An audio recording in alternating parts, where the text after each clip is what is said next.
sunce, more, makadam, šuma. I još malo makadam. Ono je što je dočekalo naše čitatelje na Dacia Offroad avanturi. Ovogodišnja ruta vodila je na Učku, granicu i vezu koja štiti Istru od bure, a istovremeno pruža pogled koji spaja more i planinu, Kvarner i Čičariju.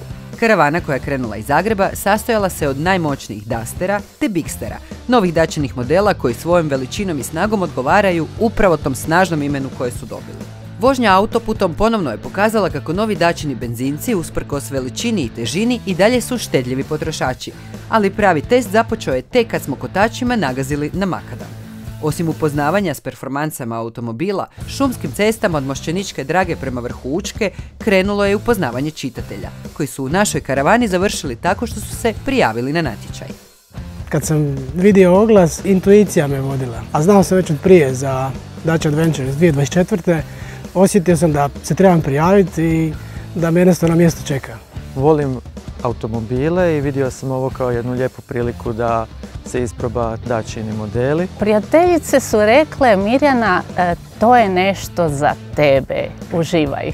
Putem su nam se pridružili neki prošlogodišnji članovi tima, pa je tako svakim kilometrom kolona bila sve veća. Stajanja su bila zbog kratkih fotografiranja i izmjena vozača, isključivo iz razloga kako bi svi mogli isprobati Bigstera.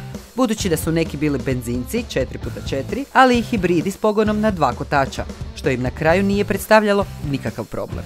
Vozio sam i jedan i drugi, i manualni i automatski mjenjač. Oduševio me automatski mjenjač, motor 1.8 sa 155 konja mi je fantastičan, super pogođen, auto ima stvarno dovoljno mjesta, pregledan.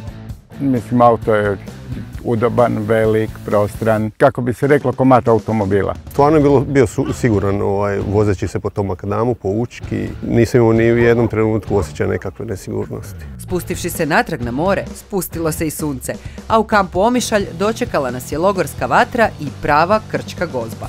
Dragi moji avanturisti, hvala vam još jednom što ste proveli dan s nama i vjerujem da ste se uvjerili u to što Dusteri i Bigsteri mogu ponuditi. I zahvalio bi se naravno i Daci kao sponzoru. Hvala vam svima još jednom. Uz toplinu vatre, zvukove mora i prepričavanje o proteklom danu, ipak se druženje nije proteglo dugo u noć, jer je plan za drugi dan bio dizanje u ranu zoru.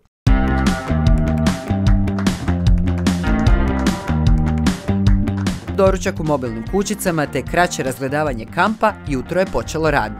Uslijedila je kratka edukacija o radu Hrvatske gorske službe spašavanja te njihovih 4-nožnih članova, jer i oni su česti putnici u Dačinim modelima. Svi u GSS su došli negdje 98. Otprilike kad je bila jedna velika vježba vojna na Mostoru i vrlo brzo smo skužili da su psi nezaobilazni. Postoje dvije vrste pasa, jedni su Air Scent, drugi su Man Trail. Air Scent psi traže sa njuškom u zraku. Oni traže generalni miris čovjeka. Man Trailovi traže točno po tragu, odnosno traže miris određene osobe. Ne znam koliko vremena treba dvojici ljudi da pretraže 20 hektara, ali ajmo reći da je to u 5 do 10 sati. Pas to može napraviti za trećinu vremena. Mislim da bez pasa bi puno naših potraga završilo kasnije ili nesretnije za unesrećene. Suradnja GSS-a i Dacia traje od 2013. Generalno mi za tu suradnju volimo reći da je od prvoga Dustera do novoga Bigstera.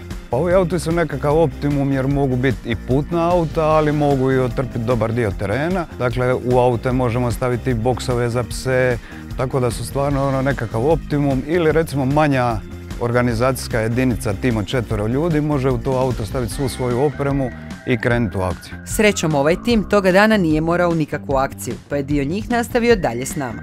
Ovoga puta put novih makadamskih cesta, no ne u brdo, već uz more, a dojmovi o samim autima nisu jenjavali.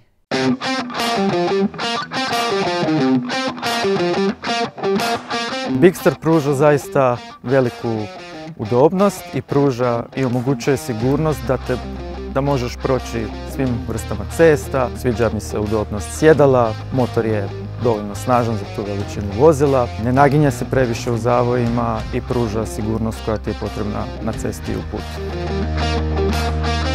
Mislim da su stvarno lijepi i djeluje moćno. Puno toga mi se sviđa. Sviđa mi se recimo dok vozite vidite poklopac motora, to daje onaj dojam nekakav ozbiljnosti automobila i tako. Imam osjećaj da ništa ne radim, da samo promatram, obzirom da nisam uopće razmišljala o mijenjanju brzina, znači to me je jako oduševilo. I obzirom da sam bila pobornik samo ručnih mjenjača, evo moram priznati da sam definitivno promijenila mišljenje. S plaže na plažu, s ceste na cestu, za kraj puta došli smo i do Vrbnika. Mjesta kojeg se na Krku ne smije zaobići. Naravno, isključivo odgovorno, jer svima je želja da se ovakvo okupljanje dogodi i sljedeće godine.